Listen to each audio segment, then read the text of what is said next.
بصدد المؤتمر اعتقد 15 ولا 16 تصنف واحد مجموعه الاقاليم، ولكن هنا تتاخذ نكهه خاصه وطابع خاص اللي خلانا نجعلوا من هذه المحطه التنظيميه تكون محطه اشعاعيه للتواصل مع المواطنات والمواطنين في هذا الاقليم.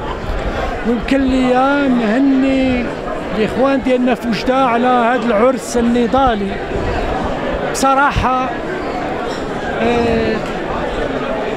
وبكل ألم.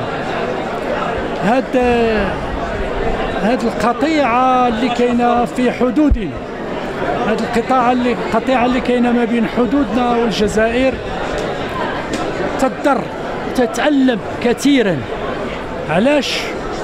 لأن احنا رهنا كله كان على أساس تنمية المناطق الحدودية في إطار التنمية المشتركة للبلدين.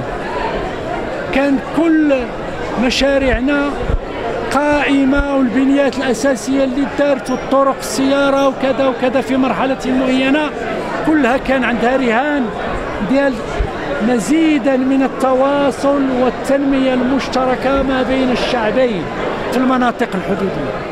لكن يبدو مع كامل الأسف أن جيراننا دايرين ودن الطبال، جيراننا مستمرين في عدائهم لوحدتنا الترابية، مستمرين في عدائهم للشعب المغربي. ولذلك حتى لا يؤدي فقط أبناء المنطقة على الحكومة أن تتوجه في مشاريعها التنموية القادمة إلى مشاريع تنموية في المنطقة باندماج كامل مع المشروع التنموي في الداخل، أي مع المشروع التنموي المغربي برمته. لأن في هذا الاندماج غنرفعوا هذه المعاناة التي بدأت تشعر بها بعض الفئات الاجتماعية.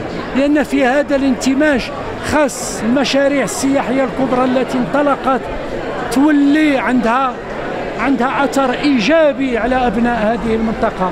يعني استراتيجية سياحية غتجعل من المنطقة الشرقية بحال منطقة الشمال هو نفس البحر الأبيض المتوسط، هو نفس اتصال مع أوروبا الجنوبية. كل تقوية للمطارات غادي تجعل السياحة ما تقتصرش فقط على الشمال بل أن تمتد للجنوب.